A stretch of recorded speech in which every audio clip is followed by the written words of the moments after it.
बिल्कुल, सबसे पहले तो बड़े मजे की बात है, इस नागपुर महानगर पालिका में 30 करोड़ का वाहन खरीदी घोटाला हुआ है।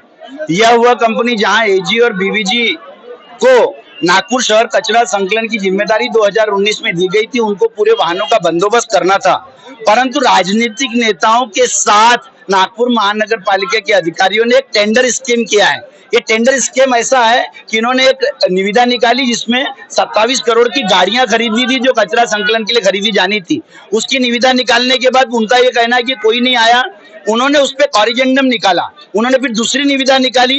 कंपनियों को इनवाइट करने के पहले, तिथि खत्म होने के पहले कॉरिजेंडम शुद्धि पत्रक निकाला। शुद्धि पत्रक में ब्लैक लिस्टेड कंपनी को रिलैक्सेशन दिया गया। पहले 7 वर्ष की कंडीशन थी कि वो भाग नहीं ले सकती, अगर कोई ब्लैक लिस्टेड है तो उसको 5 वर्ष किया गया, क्योंकि उनको नोएडा की कंपनी जो न्यू दिल्ली कॉर्पोरेशन से ब्लैक लिस्टेड है उस टीपीएस कंपनी को ठेका दिलाना था। उसके बाद बात यही नहीं रुकती, उसको ठेका देने के बाद कॉरिजेंडम में अनेक्चर बी में सीधा नागपुर महानगर पालिका ने दिया गया है कि जो कंपनी ठेका ले रही है 23 करोड़ 80 लाख का जो कंपनी ठेका ले रही है वही कंपनी इन वाहनों का संचालन करेगी। उसके बावजूद अतिरिक्त आयुक्त नागपुर शहर और राधा कृष्णन आईएएस इन्होंने मिलकर एक खरीदी समिति बनाया। खरीदी समिति ने ढोंग दस्तूर दिखाकर इस नागपुर महानगर पालिका के जनता की तिजोरी को लूटने के लिए, सरकारी पैसों के लूटने के लिए एक और निविदा मेंटेनेंस के नाम से मंगाई कि इन वाहनों को मेंटेनेंस के बंद लिफाफा। सीबीसी का नियम है 10 लाख के ऊपर कोई भी निविदा नहीं दी जा सकती, परंतु करोड़ों की निविदा बंद लिफाफे में बाजार समिति का मेरे पास कागजात है। बाजार समिति जो खरीदी समिति है उसने अप्रूवल दिया, जिसके अध्यक्ष अतिरिक्त आयुक्त नागपुर शहर थे। और इसके बाद वो कंपनी का एजी मोटर, ये वो एजी मोटर है जिसकी सिस्टर एजेंसी एजी एनवायरो ऑलरेडी कचरा संकलन में काम कर रही है।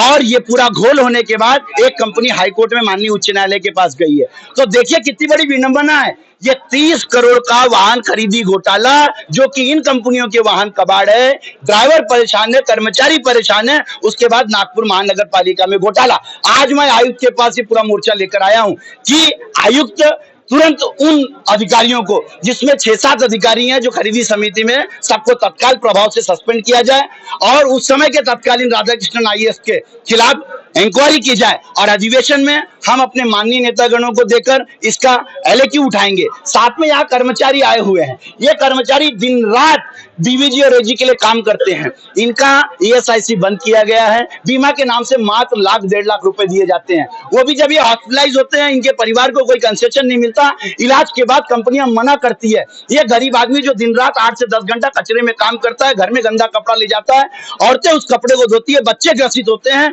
उन लोगों ने क्या करना चाहिए। और जब ये मृतक होते हैं तो इनको 1 पैसे का मुआवजा नहीं।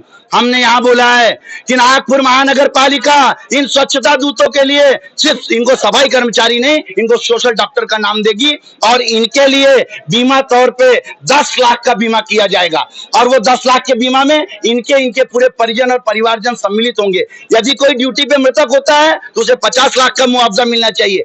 घर में किसी अन्य कारण से मृत्यु होती है तो 5 लाख 10 लाख का मुआवजा मिलना चाहिए। जो मृतक होता है, जो जिंदगी भर इस कंपनी में काम करता है, उसके पूर्वजनों को अनुकंपा के हिसाब से उस कंपनी में नौकरी मिलना चाहिए। ये तानाशाही राज कंपनियों का नहीं चलेगा। ये आज मांग लेके पूरे कर्मचारियों के साथ और पूरे शिवसैनिकों के साथ आज हम हल्ला बोल करने आए हैं। और डॉक्टर अभिजीत चौधरी साहब को हम ये बताने आए हैं कि तत्काल उन अधिकारियों को सस्पेंड करो और इन कामगारों को न्याय दो, अन्यथा इस अधिवेशन में मंत्रियों की गाड़ियां रोकी जाएगी, शिवसेना उनके गाड़ियों का उनका कारवां रोकेगी। इसका चैलेंज देता उद्धव बाला साहब ठाकरे का शिवसेना।